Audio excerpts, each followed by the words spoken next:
Good morning guys. നമ്മൾ ഒത്തിരി നാളായി സംസാരിച്ചിട്ട് സ്വസ്ഥമായിട്ട് നിന്നൊരു വോയിസ് കൊടുക്കാൻ പറ്റാത്തതുകൊണ്ടാണ് ഞാൻ അങ്ങനെ വോയിസ് ഇട്ട് വീഡിയോ ചെയ്യാത്തത്. രാവിലെ എഴുന്നേറ്റ് കഴിഞ്ഞാൽ ചായയേക്കാളും ഇമ്പോർട്ടൻ്റ് ആയിട്ട് ഞാൻ ചെയ്യേണ്ട ജോലിയാണ് സ്മൂത്തി ഉണ്ടാക്കാനായിട്ടുള്ള പ്രിപ്പറേഷൻസ്.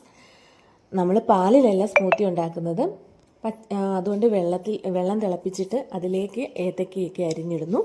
ഇതിന് ഞാൻ ഉപയോഗിക്കുന്നത് ഓട്സ്, അവല്, അങ്ങനെ നമ്മുടെ കയ്യിൽ എന്തൊക്കെ നല്ല സാധനങ്ങളുണ്ടോ അതൊക്കെ നമുക്കിതിനായിട്ട് ഉപയോഗിക്കാം. എന്തിനേറെ പറയുന്നു, അമൃതം പൊടി വരെ ഞാൻ ഇതിലിട്ട് ഇളക്കാറുണ്ട്. ഇത് തിളപ്പിച്ച് ആറാൻ വെക്കുന്നതോടെ എൻ്റെ സ്മൂത്തി പരിപാടിയുടെ ജോലി അവസാനിച്ചു. ഇനി ബാക്കിയുള്ള പരിപാടി ചെയ്യുന്നത് പ്രശാന്ത് ഏട്ടൻ ജിമ്മൊക്കെ കഴിഞ്ഞ് വന്നിട്ടാണ്. ഈ വക കണസാ സാധനങ്ങളെല്ലാം പൊളിക്കുക എന്നുള്ളത് വലിയൊരു ടാസ്ക് ആയതുകൊണ്ട് ഞാനതൊന്നും ചെയ്യാറില്ല. അതെല്ലാം ചേട്ടനെ ഏൽപ്പിച്ചേക്കുകയാണ്.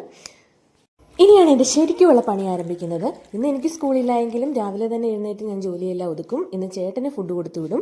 സാധാരണ ദിവസങ്ങളിൽ ഉച്ചയ്ക്ക് ചേട്ടൻ വീട്ടിൽ വന്നാണ് കഴിക്കുന്നത്, കുഞ്ഞിന് ചോറ് കൊടുക്കാനായിട്ട്. ഇന്ന് ഞാനുള്ളത് കൊണ്ട് ചേട്ടൻ്റെ വരവ് ഒഴിവാക്കാനായിട്ടാണ് കൊടുത്തു വിടുന്നത്. ചോറും കറിയൊക്കെ ഉണ്ടാക്കിയാലും ചപ്പാത്തി കണ്ടു കഴിഞ്ഞാൽ ചപ്പാത്തി കൊണ്ടുപോകാമെന്നേ ചേട്ടൻ പറയത്തുള്ളൂ. അങ്ങനെ ചപ്പാത്തിക്ക് കിഴങ്ങേറിയാണോ മുട്ടക്കറിയാണോ എന്ന് ഞാൻ നറുക്കിട്ട് തീരുമാനിച്ചു. അങ്ങനെ കിഴങ്ങേറിയാണ് വീണിരിക്കുന്നത്.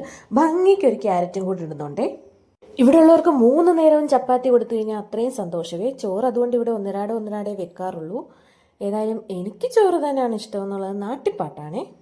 അങ്ങനെ കുഴച്ചുരുട്ടിയതെല്ലാം എളുപ്പം പരത്തിയെടുക്കുവാണേ. ഇതെല്ലാം എളുപ്പം ജോലി ചെയ്യുന്നത് കുഞ്ഞുണരുന്നതിന് മുമ്പ് ജോലി കംപ്ലീറ്റ് ചെയ്യാനാണേ.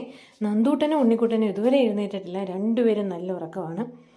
പരത്തലും ചുടലും എല്ലാം ഒരുപോലാണ്. അതിൻ്റെ ഇടയ്ക്ക് കിഴങ്ങേറിയും കൂടെ അടുപ്പത്ത് വെച്ചു. ഇനി റെസ്റ്റ് എടുക്കാൻ കിടക്കുന്ന മീനും കൂടെ വെട്ടി കൂട്ടാൻ വെക്കുകയോ വറുക്കുകയോ ചെയ്യണം. അങ്ങനെ തണുപ്പ് മാറാനിട്ടിരുന്ന മീനെയും കൂടെ വെട്ടിയെടുക്കുവാണേ. കിളിമീൻ, ചെങ്കലവ എന്നൊക്കെ വിളിക്കുന്ന ഒരു സുന്ദരക്കുട്ടൻ മീനാണിത്. അങ്ങനെ അത് തേച്ച് കഴുകി എടുത്തിട്ട് മീൻ വെട്ടിയിടും എല്ലാം ഒന്ന് ക്ലീൻ ചെയ്തെടുത്തിട്ടുണ്ട്. മീൻ കൂട്ടാൻ വെക്കുകയും വറുക്കുകയും കൂടെ ചെയ്തു. ചോറോടി ഒന്ന് എളുപ്പം വെച്ച് വാർത്തു. എന്നാൽ പിന്നെ പച്ചക്കറിയായിട്ട് കണസ എല്ലാം കൂടിയിട്ടുള്ളൊരു എൻ്റെ സ്ഥിരം കണസ മെഴുക്കുരട്ടിയും കൂടെ റെഡിയാക്കിയിട്ടുണ്ട്.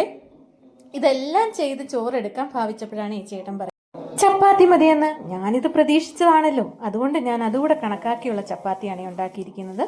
അപ്പം ചപ്പാത്തിയും കിഴങ്ങ് കറിയും പിന്നെ കുറച്ച് സലാഡും മീൻ വറുത്തതും ഒക്കെ ആയിട്ടാണ് കൊടുത്തു വിടുന്നത്.